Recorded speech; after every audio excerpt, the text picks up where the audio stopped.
Welcome to Roughing It with Ruth, the channel where everything is a bit rough around the edges. Anyway, our dog is the absolute 100% biggest hero in the story. I really don't see him as an aggressive guard dog at all. That's not his nature normally. But he behaved like one. He was really chasing that guy like he was some kind of attack dog. And I don't know what would have happened if he hadn't chased him out of the house that first time and scared him away.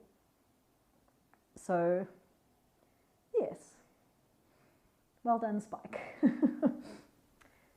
Okay, I'm just using this as an opportunity to test out filming an interview with the drift camera using this microphone that I have attached to my pajamas. I know I'm not a very pretty picture at the moment, and the lighting is also horrible. It's nighttime, and I'm kind of confined to this room because my husband is busy putting our little boy to bed. And the reason why I'm using this as an opportunity is because I actually had quite a scary and awful experience this afternoon, and I wanted to record what happened to try and process it a bit and sort out my own feelings about the issue. I work from home with my little boy, who's 18 months old now. So I work and look after him at the same time. And we fairly recently, about 7 months ago, moved into this house that I'm filming in now. We bought this house, so it's our first house. We love it. And I've always felt very comfortable and safe here. But this afternoon has made me feel a bit different, because at around about 3 o'clock, I had just finished watching the end part of Big Hero 6 with my little boy, and he'd fallen asleep right at the end of the movie. So I carried him into the bedroom where he normally takes his naps, which is our main bedroom downstairs, and put him down. And I suddenly heard my dog, my bigger dog, Spike. I'll possibly insert a picture of him here if I decide to actually post this interview on YouTube.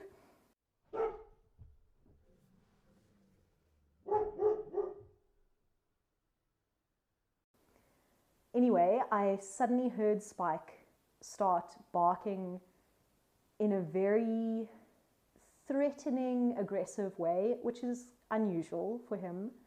And the door to the bedroom was open. So I got up and walked to the door, and I saw Spike running out of the house through the kitchen door, the back door. And I had the kitchen door open. It was unlocked and open, completely open, because we also have a little puppy who's 12 weeks old. And if the doors aren't open and he can't get outside immediately, he tends to have accidents in the house. And when you're dealing with a baby and a puppy, it's sometimes just easier to leave the door open, which I know in South Africa is not the smartest thing to do. There is a lot of crime here, so you are meant to be safe and keep your doors locked. But there's also a line between locking yourself in your house and feeling like a prisoner and living your life. So anyway, the door was unlocked, and I saw Spike run into the kitchen and out the door, and I saw what I thought was a figure run out of the door in front of Spike, and the kitchen door sort of moved as the person bumped it. It flapped open and close a bit. So I got quite a big fright, and I yelled at Spike, "Get him, Spike." It was just my reaction. And Spike disappeared into the garden, barking very loudly. So I kind of stood frozen for a second in the bedroom door, looking at the kitchen with the open door. Then I turned. Right next to me was our TV cabinet, where I keep a can of mace, accessible at all times. I'm a little bit fanatical about mace. If you've watched my other videos, I mention it all the time. So anyway, I turned to the kitchen cabinet and I grabbed the can of mace. And then I was quite scared to go towards the problem, but I was much, much more afraid of something happening to my son. So I ran to the kitchen and I slammed the door and locked it. And I picked up my cell phone and I called my father, who lives, it's probably about 20 to 25 minutes away from us. So I phoned him and I said, this is what's happened. I think the dog has just chased somebody out of the house and I'm scared. Please come over and please call the police while you're coming over here. And he said, he's coming, he's on his way, no problem. And after I put down the phone, I felt very much like maybe I was making a mountain out of a molehill, and maybe it was nothing. Maybe Spike had been chasing a cat and I had imagined the figure, or had just been chasing something else. I was really starting to feel like I was being a paranoid South African and overreacting. But at the same time, I was still feeling quite scared. I walked around the house and I made sure that all the doors were locked and the windows were closed, and I looked out of the windows into the garden to see if I could see anything. And at that point I realized that when I'd locked the kitchen door, I'd accidentally locked our 12-week-old puppy inside with me. And I didn't want to have to worry about a puppy underfoot. So I went back to the kitchen door with the puppy and I quickly opened it and put him outside again and locked it again, because I was starting to think that maybe I just imagined everything. Then I went and stood in the bedroom door where my son was sleeping, with the can of mace still in my hand and my cell phone still in my hand. And while I was standing there, I was thinking, should I try to call someone or shouldn't I? And then I called my husband, who was at work. And he, unfortunately, the place where he works is in Sandton. He takes the Gautrain there every day. So it's very far away and it takes him a very long time to get back, even if he goes as fast as he can. The Gautrain is probably one of the fastest ways of getting back to Pretoria. But I called him anyway and told him what had happened. And he said, that sounds like I've done everything right and he is on his way back. And I must just lock myself in the bedroom if I feel scared. So I felt a bit better after talking to him. And at that point, I looked up and there's a window right next to our kitchen door. And there was a guy, a man, sort of leaning around the kitchen door, looking in the window, peering into the house. So at that point, I really got extremely scared. I backed into the bedroom and shut the door and locked it. And then I saw that the bathroom window that connects to that bedroom where my son and I were now locked in was open. It's a very small window, but I ran and closed that. And then I called the police on the 10111 emergency number. They were very efficient. I was extremely freaked out and screaming and crying and basically going to pieces on the phone. And they said that they were sending somebody over, and they asked me a lot of questions, like, did I know the people who I could see outside? Could I see them now? And I explained to them that I was locked in the bedroom, but it was just me and my son at home alone. And I was very scared, and they must please send somebody quickly. And my dad arrived during my conversation with the police. I know this because my phone started making an alert noise while I was talking to the police, telling me that I had another incoming call, but I didn't want to put down the phone with the police, so I just ignored it. And he phoned me multiple times because he wanted to get in our automatic gate. Okay, so anyway, Thomas has successfully put the baby to sleep, and he's also joined me in his pajamas. Anyway, after my dad had tried to call me, I think 7 times, and been unable to get hold of me. He climbed over our automatic gate. He then came into the garden and started banging on the front door, yelling for me. And at that point, the police arrived. Then the guy on the phone with me was telling me the police can't get into my property because of the automatic gate being closed. And I was saying to him, well, I don't want to come out of the bedroom because I don't know who's out there. I don't want to go out to open the gate for them. But then I could also hear my dad banging on the door, which initially freaked me out because I wasn't sure who it was. But then eventually the guy on the phone and my dad convinced me to come out. So I unlocked the bedroom and I went out. My son woke up at that point. So I picked him up and I took him with me because I was too scared to leave him alone, carrying my son in one arm with my cell phone pressed to my ear and the mace in the other hand, with my finger on the button ready to mace anyone who looked at me skiff.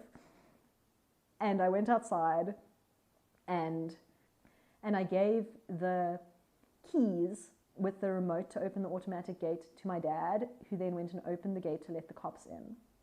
And they came in and heard my whole story. They made me feel a lot better because they were armed and they looked capable. They then walked around the entire property, and I asked them to also walk around inside the entire house. They were a bit scared of the dogs, so I had to get the dogs out of the garden and lock them inside the bedroom that me and my son had originally been locked in. And they walked around everywhere, and they did see that our one wall is not very secure, and they pointed out to me that there were lots of tracks of people walking there, which could have been this person trying to break into the house. And then after walking around, they basically said to me, look, the guy has run off. He hasn't broken into your house. There's nothing broken. And he hasn't stolen anything. So, it's difficult to prove that any sort of crime has been committed. I mean, obviously trespassing, I saw him on our property, but nothing else happened, and the guy's run away and is gone. So they then gave me 3 different numbers for the police station that's closest to our house, instead of phoning the 10-111 number, because they said it would be much faster to directly call the police station, which I then put into my phone and wrote down and put on the fridge and everything. And as they were leaving, a unbelievably wonderful cavalry of about,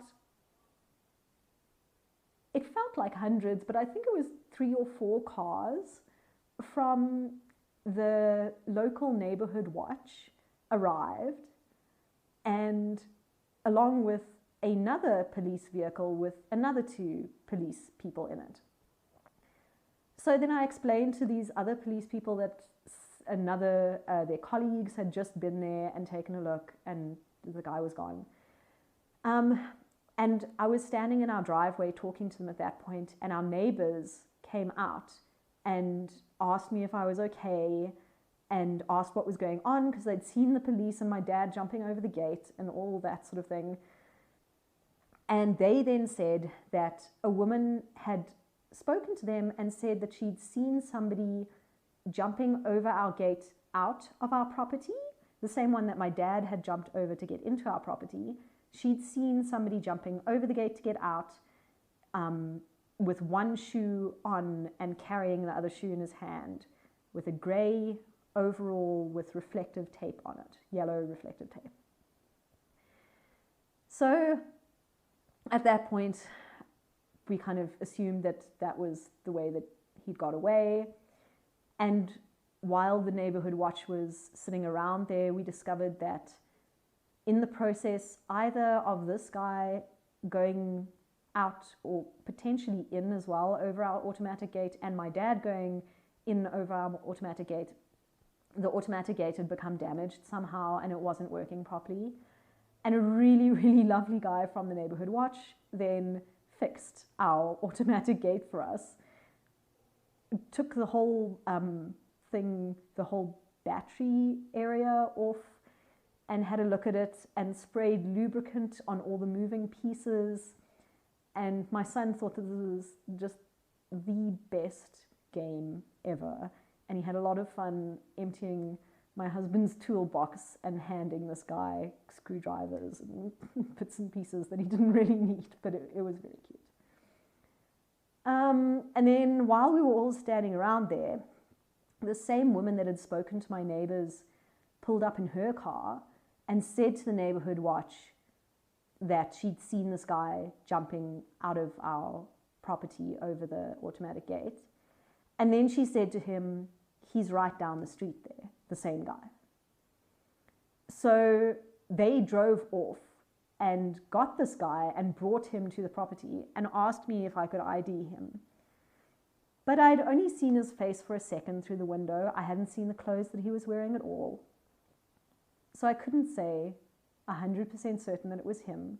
His clothes matched the description. It was a grey jacket with reflective tape on it. But I can't definitively say that it was the guy. So they had to let him go. They then, very, very lovely people, gave a whole lot of information about joining the neighborhood watch, because we don't actually belong to the neighborhood watch. They showed up and gave us all this help, and we don't actually belong to them at all.